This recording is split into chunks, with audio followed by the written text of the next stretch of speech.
Hello, friends. I don't think there has ever been a time that we haven't gotten excited to take the opportunity to promote refinishers in this industry that have done exceptional work.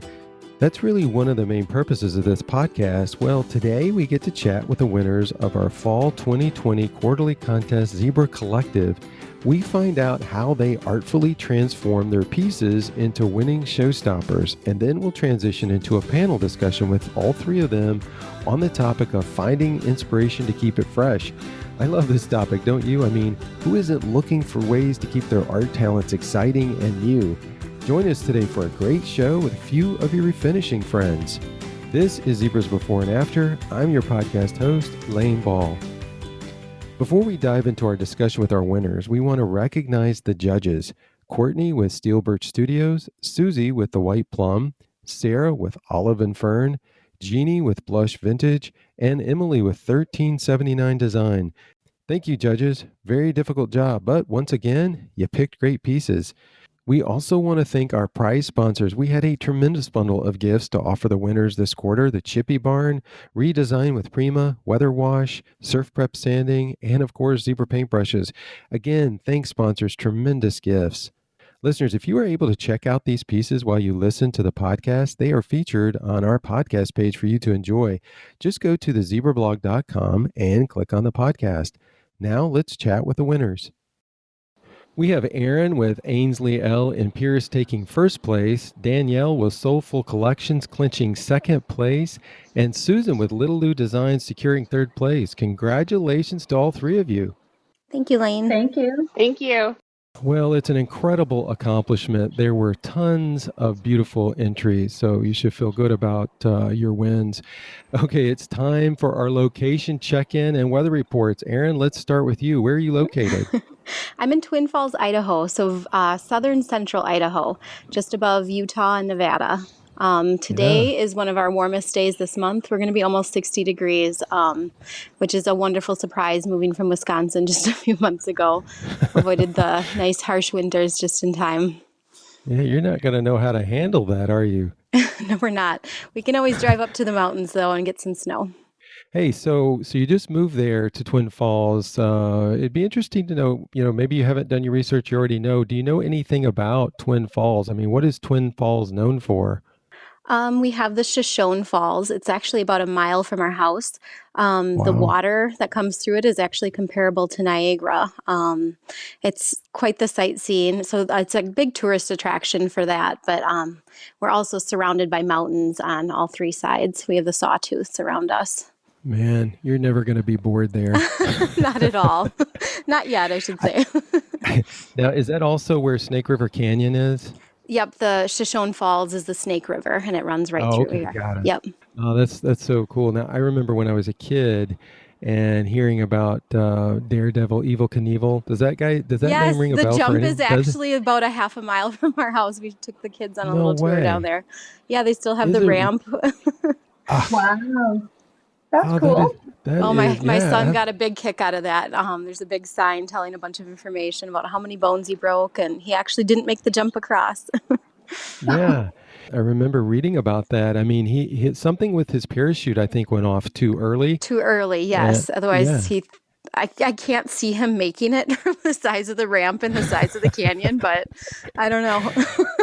Yeah, and I think I remember reading too that it was like several, I mean, like over 1,600 feet wide, I think, which is like, how in the world could he like actually make that? The logistics of it, like looking at the ramp with the canyon, like I don't see how that ever would have worked, but he can go ahead and blame it on the parachute. Yeah, absolutely. Well, at least he glided down to safety in the canyon. Right. Oh my! Well, that's really cool. And so you said you're pretty close to where that ramp was. Yes, it's actually on the same road if you keep going towards the falls and towards the canyon. Oh wow, that is awesome. So Danielle, you live in Grand Junction, Colorado.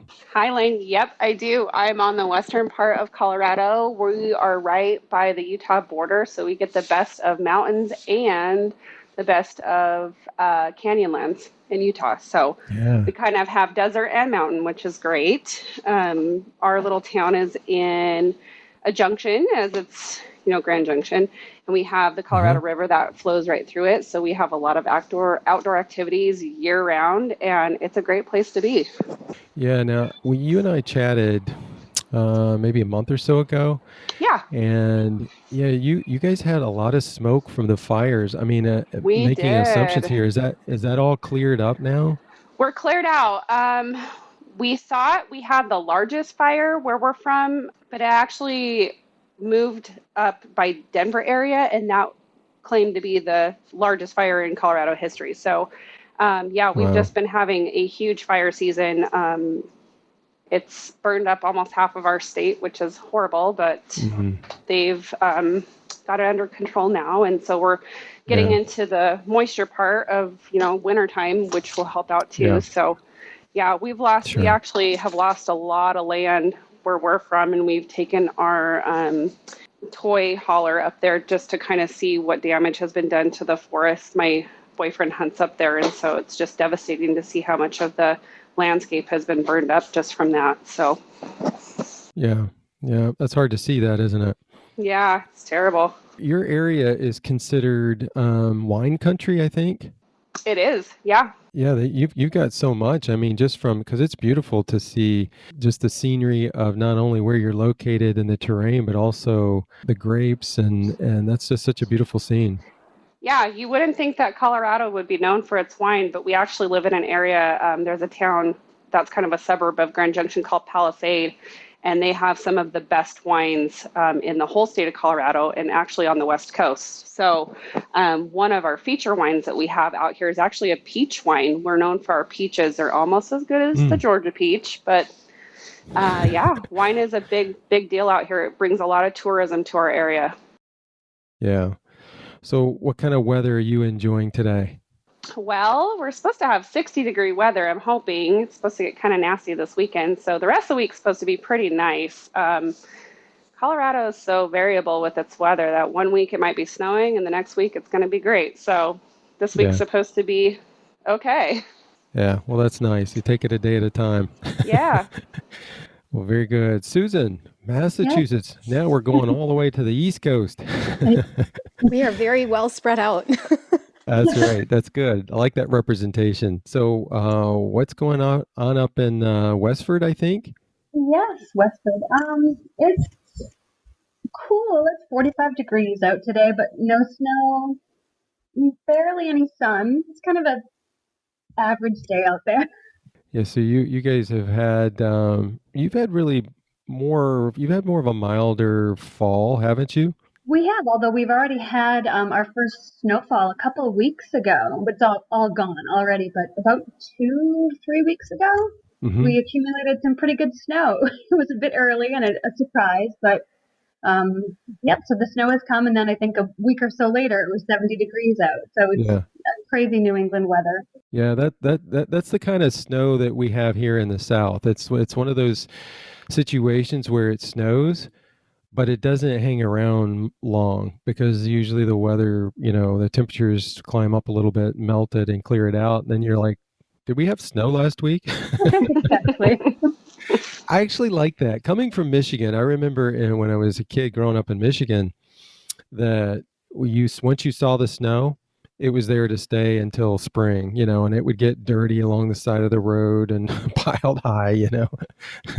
So it's nice to see it, but then it's nice to see it go. Well, There was enough snow out there for the kids to go out and play, although my son right now is in a wheelchair and non-weight bearing with another cast on his leg, so he wasn't able to enjoy it. But Oh, darn um, it. oh no. I know, so we just look at it through the window. But Yeah. yeah, a lot of kids were out that day and the next day playing in the snow. It was a good amount, and then yes, it has since disappeared because of the warm days we've had. Well, here in North Carolina, it's absolutely beautiful. It's the upper 50s, 11-mile-per-hour winds out of the west, northwest, 30% humidity, and sunshine. How was that for detail?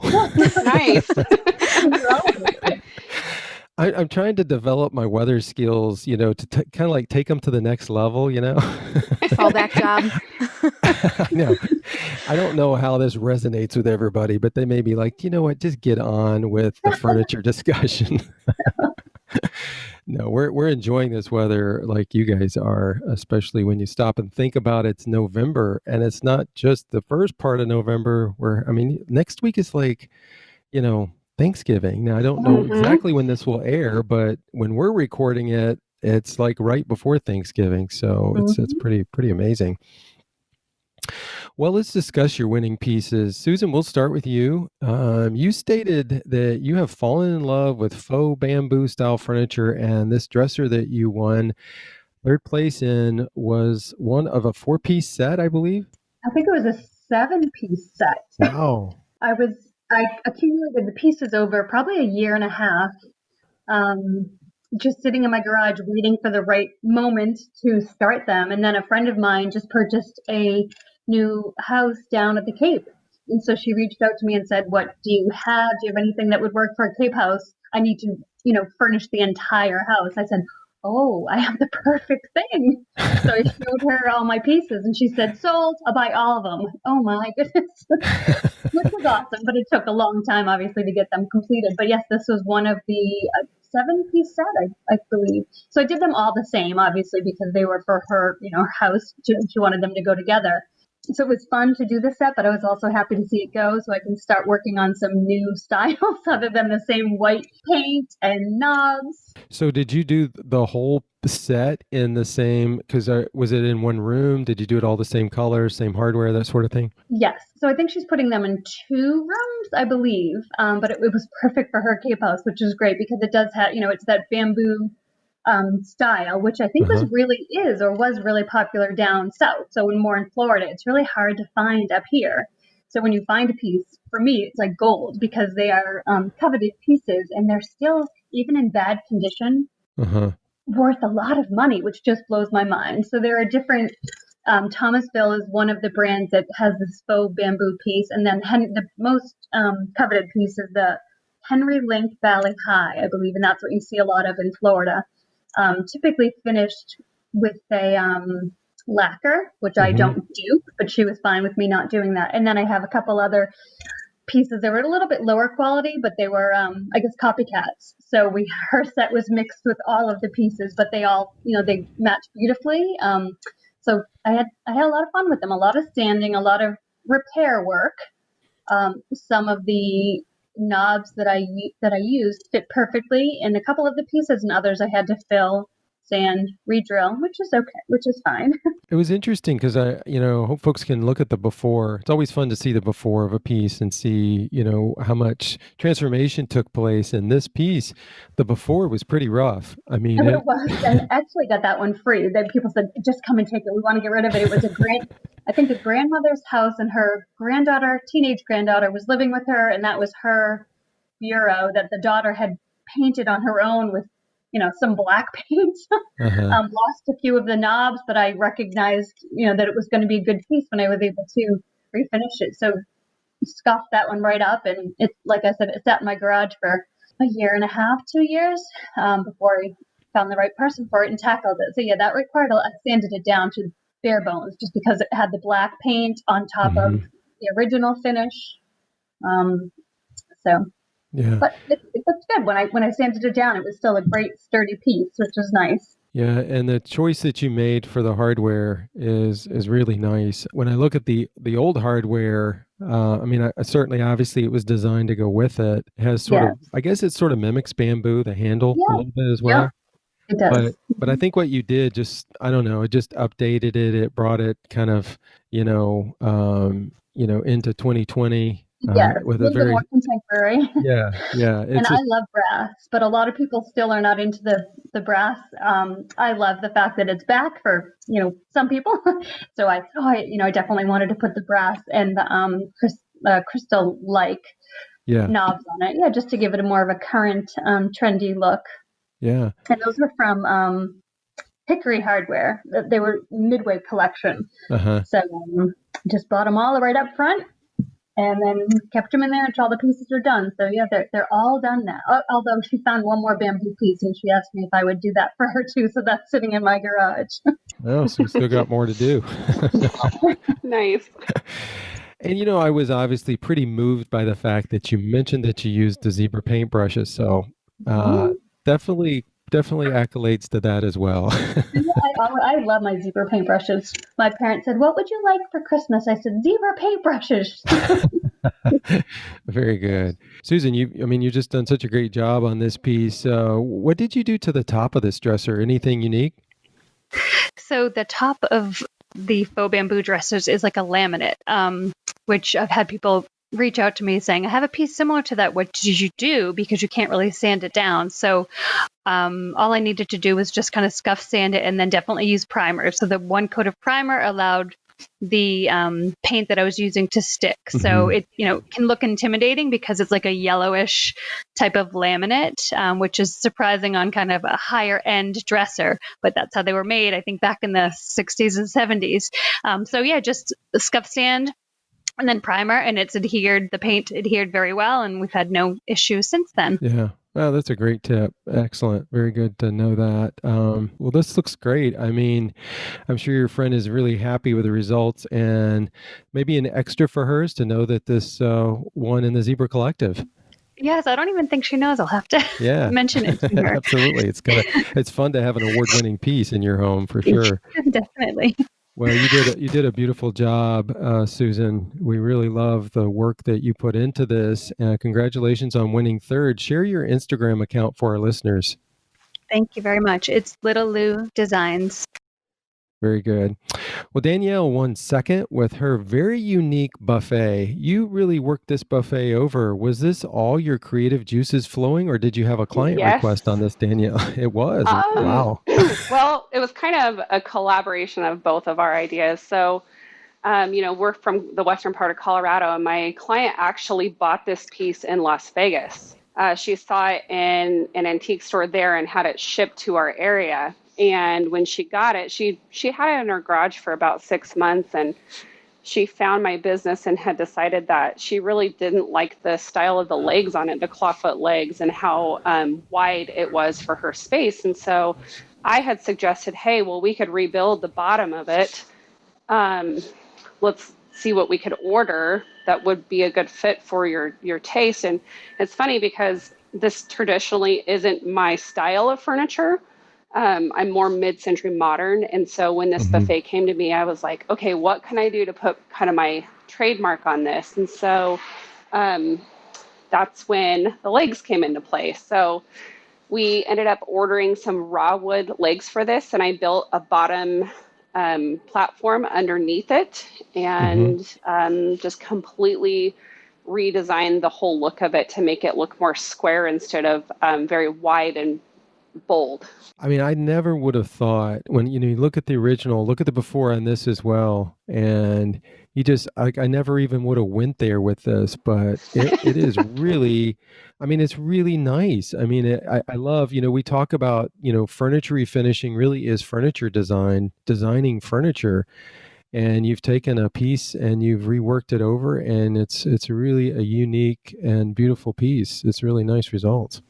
Cool, thank you. Yeah, it was a little intimidating trying to cut those legs off, and I thought, oh man, if this doesn't work, I don't know what I'm going to tell my client. So I'm glad it worked out because being able to have the skill set of woodworking on, in my business has really helped me with that area. So yeah, and then we really wanted to go with something kind of bolder on the legs so that they would stick out. So I'm really happy that it did. As I was cleaning out the piece, I gutted it when I first cut off the legs, and we actually ended up finding the original key to the piece, and that was a surprise present to my client when she came to pick up her piece. Yeah. Now, when you cut the old legs off, did you carefully lay them down somewhere in case you're I have to put them back on? It was funny when my customers came to drop it off. Her husband really liked the style of the legs, and so it was kind of a battle between husband and wife. Do we design it with new legs or with old legs? And so he requested that I keep the legs so that we could build those clawfoot legs into what he called a man table. So we did keep them. So in the future, he wants me to build him an actual tabletop with the clawfoot legs for his man space. So yeah. Oh, that's neat.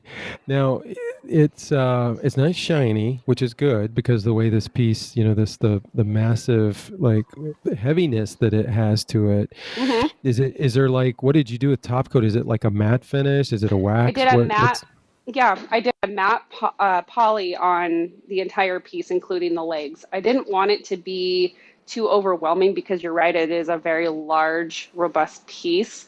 We wanted it to be kind of muted because a lot of the decoration she was putting on there was like shiny china and things like that and vases. And so we wanted it to kind of be more centered in the context of her space with her belongings. So mm-hmm. I do like the idea of leaving, I use a matte top coat mostly on all of my pieces. And Mm-hmm. so um, that just really brought out the wood features and the paint color in that situation. Yeah, and you mentioned this earlier, the legs and the front, I guess the doors, the two side doors, those are all the same tones. That Yeah. looks really nice. Yeah. Yeah. Thank you. I had to play around with the stain for a while. I actually ended up redoing the stain on the top and the legs, gosh, about three Did different you? times because I'm very picky about the way that I wanted that to look, and we were going for really like a driftwood style Uh-huh. leg and top, and so trying to match the top of a buffet with one type of wood versus something, the legs came in with raw wood, so I tried my very best to just try to match it as best as I could, and I think we achieved that very well. So I didn't see the original picture of the piece that you transformed until just right now, and it was amazing. mhm, It now yeah. inspiration. I usually walk right by pieces like that just because I don't like that style, the legs, but now created a whole new world of possibilities for furniture I after seeing how you cut the know. legs off. That's It's awesome. funny. I just did another piece that I cut the legs off of too because of this one. So it was a That's full great. China hutch that I just did. And that I'm like, man, if I could cut legs off of something, what else can I cut? So what did you use to cut the legs off? Just a regular saw or something electric? It's actually an orbital saw, so it's like a flatter piece. Natalie from Array of Sunlight has turned me on to that, and I can actually send you Ah, the link for that. So oh, that would be it's great. really easy for a lady to use because it's a little smaller. It's intimidating to try to use like a jigsaw or just like hand Mm-hmm. saw pieces off, but Yep. this tool is amazing, and I've used it on several different things. Oh, great. Yeah, if you could send me that, that would be wonderful. Thank you. Great job, Danielle. Congratulations on winning second place. Share your Instagram account with our listeners. My account is Soulful Collections. Very good. Well, Aaron, you won first place with this dresser. You refinished in a unique red. In fact, I sort of chuckled when I read your post because you stated it was the most neutral shade of red you could find. You're known for your neutrals, aren't you? I am, yes. I do not shy away from them often. And if they are, it's a very muted tone of whatever color I'm using. Well, they are beautiful. Your neutrals are very beautiful, but it is fun to see that you created this red because it is a really unique. It's a nice red. So good job on that. Tell us about this piece. I found this one on Marketplace. I've been having a tough time finding pieces actually. But this was a really simple refinish. It was in really good shape. It's a solid oak dresser. Top was beautiful. I sanded that down just to give it a more matte finish. Just sealed the top with flat top coat from Chippy Barn. And then just a light sanding on the rest of it and painted. It was a super simple refinish for once. Yeah. Now that's new hardware on this piece, correct? It is, yes. And it's pretty small. I mean, it has a neat effect on this piece. Right. And it could serve multiple purposes, an oversized nightstand, a little buffet, even in a living room. And then it also is really good for multiple design styles. You could see it as like the classic country or the Hmm. boho, kind of how I have it staged. And then you could even see it as a pop in like a modern farmhouse house. I don't know if you guys are familiar with Sundance catalog, but it reminds me of a piece that would be in that catalog. They do a lot of unique stuff, and it looks like it would fit in nicely. Now, when you're doing hardware, when you're choosing your hardware, did you know you were going to use this hardware once you started, or was it at the end of the process where you're pulling different types of hardware off and on and seeing what works? I tried 2 different types on this one, but I just liked the simple. I preferred the simple on this one. Yeah. I usually always go simple on hardware, but if I go bold, like hardware is an easy change. So if I did like gold, like the other dresser that she was talking about, she refinished in, it's so simple and inexpensive to change hardware down the road. Like if gold is not in at some point in time. Have you ever started with a piece of hardware? Like, you love a piece of hardware and you're like, it's so cool. I want everything to evolve around the hardware. Um, Not Is really that for me backwards? because I keep my hardware simple. I don't use a lot of original hardware. I don't like a lot of the extra detail. My style is pretty classic modern farmhouse through and through. Yeah. Well, and nice job on staging this too. It's Thank just a you. good balance. Yeah. Erin, I have a question for you. This is Danielle. Sure. Hey, I want to ask you, what color is that you used? This is a custom mix. I went to a hardware store and I could not find like this muted burgundy that I wanted. So I had 2 different samples that we mixed together. This is not my typical Chippy Barn house and canvas paint. It's just like a custom hardware store mix. Yeah, cool. I did one that was not similar in color, but that was like a muted, I called it the cinnamon toast crunch color, but it's kind of has that Cute. red undertone to it. But I love this color. It's great. Yes, everything that I looked at for paint samples, it was just too red for me. So, yeah. Isn't that hard? It Red is a is, hard yes. one. Yes. And then when you color a whole dresser in the sample, like it just reads more red. So Yeah. I wanted a red dresser, but not be red. Another comment too, I'm looking at a close-up of the wood grain on the top and it's beautiful. It's so pretty. Thank you. Gorgeous. Yes, this oak was gorgeous. I couldn't cover it all up. Well, really stunning work, Erin. Congratulations on winning first. Share your Instagram account with our listeners. Ainsley Allen Pierce. One of the things we pride ourselves on is producing quality application-specific brushes at an affordable price and making sure we put everything we can behind promoting you in this industry. With that said, we didn't want to overlook this holiday season and how we could create even more affordable kits and bundles that you could buy for yourselves or for your friends and families as gifts. We encourage you to make sure you sign up to receive our newsletter on our new enjoyzebra.com website. We are running a series of Black Friday specials. Well, actually, we are introducing them on Thursday, so it's really Black Thursday specials. We have several lined up from now through December 17th, and we have ongoing specials listed that will be available until we run out of inventory. These are incredible deals, and each week it's a new deal for a limited time and limited quantity. Just to give you a sneak peek, we have holiday kits that include a canvas bag and a great holiday graphic with the holiday saying that is, as well as several of our brushes. Have you heard of our package opening tool, the Open It? This is a mainstay for us as we have had it for a number of years, and we just recently redesigned it. It opens all of those difficult to open packages easily and safely. Plus, it's a great kitchen drawer tool, a must have. We have a special right now that includes a 3-pack of the Open Its in a strong vinyl pouch that has the saying Holiday Cheer Gift Opening Gear. Make sure you check out these great gift items and stay tuned as we unveil a new deal each week.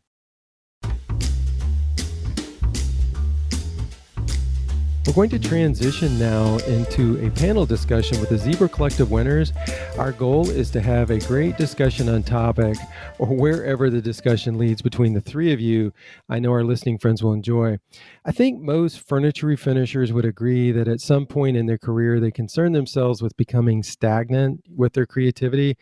I would venture to say that that is of their own making, as most people are more critical of themselves than others are. However, at the same time, that's what makes you guys good. So you keep pushing yourselves. With that in mind, our panel discussion today evolves around the discussion of finding inspiration to keep it fresh. And we may even throw in the topic of when to step out of your comfort zone. Who wants to throw their thoughts onto the table first? I will. I think the appeal to buying refinished furniture is definitely its uniqueness. So inspiration is one of the best skills a refinisher can have. If you do find yourself getting stagnant and lacking motivate or inspiration, it's really hard to sell your pieces because it definitely translates whether you love them or not. And I think it's super important to stay true to who you are with also like challenging yourself, like you said a little bit. It's definitely important to stay neutral enough to be able to sell it. I think some people get too creative. I've done that in the past, and then it's really hard to sell. It needs to be able to live within different styles of people's homes, but also stand out from the basic box furniture store. Decor styles change so often, so it's easy to stay fresh and motivated. Just the fresh wood, the raw wood has been such a trend right now, but you can see it slowly transitioning away from that. A lot of people haven't been doing it as often. I've been pulling back in like those natural oak tones because they're very popular with like the boho vibes. I just love changing it up so often. I find another, at least for myself, for trying to find inspiration for pieces that I have or for getting new pieces. I obviously Pinterest and Instagram, but I think I mentioned this before in some other podcast. I get catalogs in the mail and love, looking at the furniture and the trends, the direction the trends are going in, and then get a lot of inspiration from that. I'm usually a little bit behind the times on what's trendy, so that helps me figure out what is in. And I try to get some of my ideas from high-end furniture catalogs and, looking at pieces and the colors and the styles, and then trying to mimic or do something similar for pieces that I have in my garage, or then going and looking for pieces that I think would take on that style or that I could modify to, I guess, fit with what the trend is. I think I'll add on to that too. I also get a lot of magazines and catalogs, but one thing that I like to do is follow builder accounts, especially in my area, but follow, interior designers and builders to get inspiration of what types of materials that they're using in newer homes or even remodeling homes. That gives me an idea of what the color palette will look like, or wood grains or tones that they're using in someone's home. Also, this is kind of a weird resource, but I look at Etsy a lot. There's a lot of different artists in, all over the world that are selling their handmade goods. And I like to look at, new modern artwork, what colors that they're using or what types of designs in those, what kinds of frames, even tapestries, blankets, anything like that. I kind of pull, color palettes from those. And then Pinterest is a great resource. I look at, color combinations of what would look good against, like if a client comes to me and has like a sage green wall, I have actual palettes on my Pinterest boards that show like what colors would look great with those, and I do like a 20, what's the most popular color for 2020, or, I do the Patone color for the color of the year for like 2021 and see like what is happening with those colors too. So I think it's just like staying fresh with the design, because like your furniture is going to be a feature in someone's new home or existing home, and so I think it's important to follow a builder or an interior designer too. And then for me, I actually use a lot of our natural landscape of Colorado, so like a lot of the earthy tones, a lot of greens, a lot of taupe. We're seeing like a trend in a lot of like the earthy brown colors and kind of more moody colors, so that's where I draw inspiration from. I love your point of pulling from the builder's inspiration. That makes so much sense for me because I do interior design also. So I always need to be able to see my pieces, how it's going to be staged and decorated, and go with everything else in one of these new houses that people are buying them for. Yeah. That's a really good point. That's a good idea. Yeah. I think it's important too to like be able to stage your pieces with like new trendy items that are for staging, like whether that be like the look of a raw wood bowl, or different colors of like a book or modern lamps or whatever that might be, because like does the interior design like changes so much that it's important like to showcase your piece with like how it would look in someone's home with those newer like updated staged items. So right.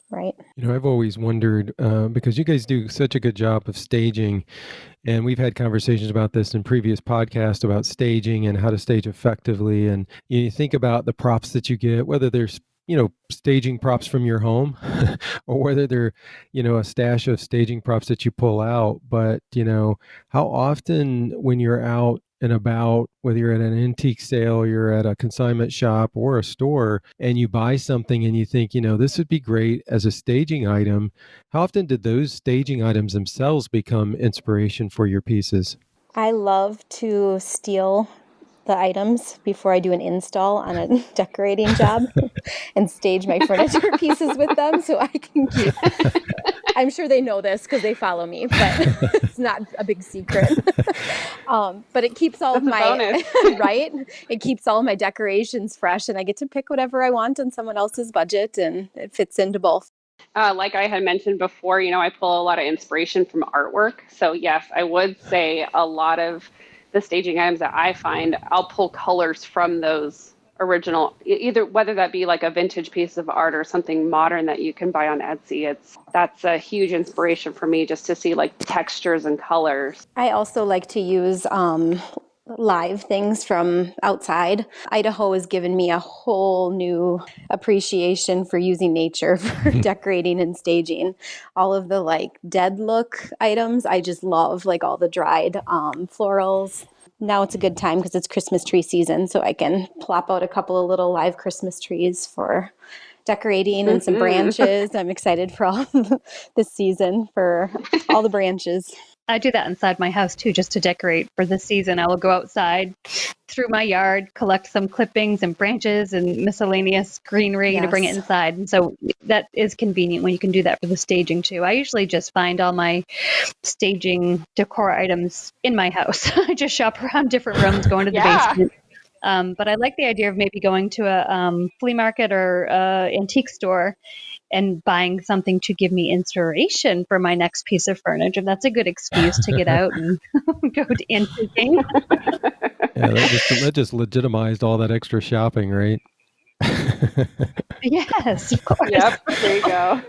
Do you guys actually worry about growing stagnant? I mean, is that something that you think about often? I can't find enough pieces for my next ideas right now, which is hopefully a good problem that won't go away. I'm always excited, and when I see a piece, I know what color it is before I even get it home and start working on it. Oh, that's pretty neat. And usually it's white or beige, but or a neutral red, right? Yes, or those deep greens. Yes, something neutral. I don't worry about getting stagnant. I think I'm a little bit different than a lot of the other artists on Instagram, furniture artists. Most people tend to have a style, which I love. Like you see the picture of the piece of furniture, you know right away who it belongs to, which I think is wonderful. And I haven't developed that yet. I like to do just a bunch of different things. I think it's to keep me interested and so I don't get bored and maybe so I don't get stagnant. But I think I do a great range of things, many different styles. Unless I should probably look back and see. I don't feel like I have a trend of a particular type of furniture, but maybe I do. But I like to just keep it fresh and do all different styles. Although I don't do a lot of mid-century modern. I feel like I don't, because that's not my taste. So I have a hard time doing that style. Although I love when other people do it and they do such a great job. I've had a pair of end tables in mid-century modern style in my garage for the longest time, and I don't know what to do with them yet. Yes. Too bad we weren't closer. I know. I got them from a Habitat for Humanity restore, and they were like $20 a piece, and they were in amazing condition. So I said, I need to grab these just because I know how good they are. They're just sitting in my garage, so waiting for me to come up with some idea for them. You guys just need to collaborate. It'll come to you. Right? I know. There you go. I mentioned early on at the beginning of the panel discussion that we would potentially talk about venturing out of your comfort zone. Do you find that, finding inspiration pushes you out of your comfort zone just because you're looking at things maybe that you're not, to derive inspiration? So how does that, finding inspiration push you into your comfort zone? I think at the end of the day, your piece still needs to be sellable. So, you kind of need to rein the creativity in to some extent. I try to avoid inspiration from other furniture refinishers too much. Comparison just kills creativity. So I try to like come up with fresh ideas myself, although we're all inspired. We all love the other artists on Instagram and stuff like that. But I try not to like purposefully copy. It's more like the inspiration of others. But definitely finding your own inspiration is a true skill, like to keep it going. I agree with you there too. Trying to be unique and come up with your own plan. It's nice to get inspiration from other refinishers or like ideas or techniques that they used on a piece. But, one thing that will set you apart is being unique in your style and sticking to your particular style. I also agree with like doing something completely different, like really, really different. I mean, a piece does need to be sellable. Right. So sometimes I get a little too wild and I'm like, well, this wallpaper is cool, but I don't, and I've heard this from other refinishers. They're like, well, you're very bold with your colors and your pieces. Like, what, but I mean, that's staying true to my style. Right. So, It can be fun too. yeah, so it can be kind of difficult sometimes because someone else doesn't see like your vision or like where you're heading with something. But then at the end of the day, they're like, oh, okay, well, I see what you did there. Yeah. That's cool. So, and it may just take a little longer to sell, but ultimately or eventually that's going to be that person that falls in love with it too and says, I've been looking for a piece just like that. Yep. And that's the appeal to buying a refinished piece. It's its own. There's not another one like it.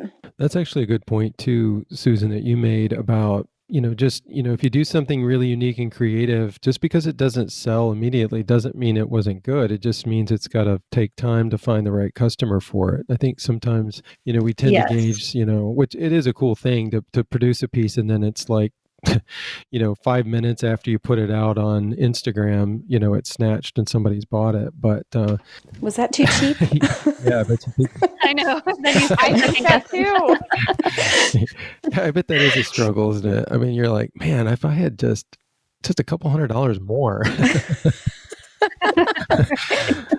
I have an interesting or a funny story. My first piece I ever did was for myself.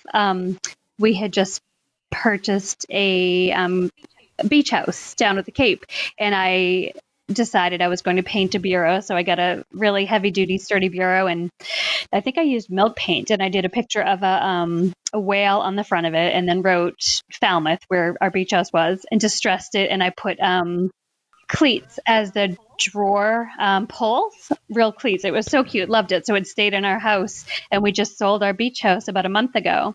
And another friend of mine is building right down in the same area, and she lives in my town here and then also has a beach house down there. And she said, if you don't mind, I just want to ask about a piece that I saw that you did years ago, and I've loved it from the day you did it. So she actually bought that same bureau from me just the other day. She's been wanting it since when I did it maybe 3 or 4 years ago. I did not know this. So it has a nice new home now. But that piece, if I had tried to resell that, I think was going to be pretty hard because it said Falmouth on it. And so it was very specific to the town it was in, and a whale and cleats. So it doesn't fit in a lot of homes, but I guess she had wanted it for years. I never knew. So it was so excited to be able to hand that piece over to her for her new house because we are now leaving the Cape. So we didn't have a need for it. So that was a fun, which actually would have been challenging to sell it, but just so it worked out so perfectly that I was able to sell it to my friend. So what a cute story. Yeah, that was a smooth transition. It was, and it was nice. She was excited to get it, and I was excited that she wanted it, and I was able to. So it's going to have a new home right in her place. Nice. Yeah. It's so much fun when you find somebody that buys your piece that is just as creative as you were with it. I had this black gun cabinet that I repainted black and distressed and filled it with blankets, just a bunch of white, comfy, cozy linens, like all stacked up inside of it. I recently had someone drive up from Salt Lake City that she just fell in love with it and had the most genius idea for it. She's a big Instagrammer, and she's currently refinishing it. She's tiling the back and turning it into this like hot cocoa station for Christmas. It's so cute. Oh, wow. Cute. So I've been like desperately waiting for her to finish because I'm like excited to see what it's going to look like. So Cute. is it wood? It's obviously wood, right? I always pictured gun cabinets like metal. I've never seen one maybe, but It's kind of, it reminds me of a buffet. It's a similar style with like the hutch on top and the oh, base. But the interior oh, was all wood, and I had not added shelves. I just kind of staged it as like a blanket cabinet with all the blankets stacked yeah. inside of it. So I Yep. told her, I'm like, oh, I can add Yeah. shelves for you. And she's like, nope, I have my own ideas. Does it Yeah. have glass doors? Yep, the 2 front doors are panels with glass. Cool. You'll have to post it once she's finished Yes, so we I'm can check it excited. out. You're talking about, stepping out of your comfort zone. I would think that oftentimes when you have client work, that sometimes pushes you out of your comfort zone. Do you feel like that pushes you out of your comfort zone more than just doing spec work on your own? Oh, yes. For me, definitely. I tried not to do commission work for a while because it would always make me nervous. I just like to do what I was planning on doing. And if people liked it, they would come look at it and buy it. I felt like there was too much pressure to do custom pieces for people. But then I was asked so many times, I said, all right, might as well give it a shot. But some of the requests that I've had are definitely not something I would ever do on my own. Someone asked me to take their grandmother's antique dresser and paint it a really, really bright kind of peacock turquoise color. And that's way out of my comfort zone. But they were thrilled with the end result of it. I was super nervous because it was so bright and I don't like bright colors, but they loved it. So that was one example where I was, it was way out of my comfort zone on that one. And then another woman I work with who's a local interior designer has asked me to do a few pieces for customers of hers, which ended up being fun, but also out of my comfort zone and a bit nerve wracking. One gentleman she was building a home office for him since COVID, and he wanted a desk. Actually, it was on my Instagram account. He wanted a desk, but one that looks like, it could tell a story, a desk that had been around for ages. And just like by looking at it, it would tell you a story. So there was a lot of pressure for me on that one because he wanted it all natural, wood tones, but with a lot of character. So that was a challenge, but ended up being pretty fun. And he ended up loving it, which was a bonus. I think a lot of the times when you do customs, someone will come to you with an idea of, what the interior of their house looks like. And I had a customer about 3 months ago that she had a matching buffet and dining cabinet. And she came to me with this wild color. It was a lime green, and I'm thinking, oh my gosh, this is going to be really bad. So I think kind of going with your instinct of like just guiding them of the color direction that you want to go with a piece to kind of stay true to what your style is to showcase that. We ended up going with a much lighter tone than what she came to me with. But I think also when you meet with clients for customs, trying to get a feel of, also what the inside of their house looks like and not trying to let them really lead your design. That's why they come to you, is to help with the design process. And so I think it's kind of hard sometimes to kind of persuade them one way or the other of, maybe like this tone won't look so great with the wood grain here, or, what color matching different parts. I've had a customer that wanted to do like green on one side of a cabinet and then blue, like a blue line, and then the other half of the cabinet be blue. And so I think it's just when a client comes to you with a custom, it is hard to try to persuade them just to stay kind of neutral with their piece. Well, you guys are phenomenal. Not only that you guys won some, you won these awards on these pieces. You did wonderful work, and it's always fun to hear about them, but also to be able to hear from you guys as experienced refinishers on different topics. And for this topic, finding inspiration, that's something I think that a lot of people struggle with from time to time. And it's always fun and exciting to hear what other refinishers are doing, and just really to build off of one another and to share and grow in that way. So we appreciate you all taking the time to share your thoughts and insights to help others. So Yeah, I just would want to say congratulations. Congrats to both of you for first and second place. Aw, thank you. Congratulations. Congrats to you too, guys. And always thanks, Lane, for everything you do for the painting community. Well, it's a joy though. We all enjoy every opportunity we have to promote the industry and to be a part of it. We always say this often, and we mean it. Every time, and that is that it's just such an incredible group of people, and it continues to grow, which is neat because that's helping everybody's business. And so I think it's an industry that will be around for a long, long time. So we're excited to be a part of that. There's really no one that does anything like you, which is, great. There's no other company like yours as far as what you do for the community. I was at my local paint store the other day and I asked them where their Zibra brushes were. And they said, we don't care. And I said, oh, you need to. You have to. Right? Right. Well, we appreciate that very much. That's encouraging. The whole Zebra crew appreciates that tremendously. A special thank you to all three of you for joining us today, and stay safe and stay well. Thank you. Thank you, Lane. Thank you. Thanks for having us. The Zebra Review monthly contest has been announced for December, and the theme is candy canes. That's right. Those sweet little red and white candies that make their way from Christmas season to Christmas season to Christmas season. They really are more about hanging on the tree than eating them. Have you guys ever had a few make it from season to season and all the Christmas decorations stored up in the attic? Somehow you think it's a fresh candy cane. You bite into it to find out it's petrified, although it still keeps the peppermint flavor. Okay, enough of that. Well, we thought they are popular enough at Christmas and offer some cool red and white inspiration for our December contest. Any variations of reds and or tones of whites can be used on your furniture pieces to enter. Use the hashtag the Zebra Review, and you'll have your piece before a judging panel as they will choose 3 winners. The judging panel also includes guest judge Lindsay with Heirloom Furnishings. She was our first place winner for October. Great prizes await the winners from Milk Paint by Fusion, D Lawless Hardware, Surf Prep Sanding, and Zebra paintbrushes. All pieces refinished from January 1st, 2020 to December 31st, 2020 are eligible for entry. We are so grateful for each of you, not only for listening to this podcast, of course, but also for using our paintbrushes. We love it when you tag us in your stories and posts showing what applications you're using Zebra brushes on. And that is not just furniture refinishing, but also painting your homes. We will always make it our priority to highlight your furniture refinishing works of art on our Zebra Painting Instagram account and Facebook page, but we also want to make sure we highlight notable home projects as well. If you have used your Zebra paintbrush on a home project and you want us to check it out, make sure you tag your pieces with Zebra Inspo. That's hashtag Zebra Inspo, ZIBRAINSPO.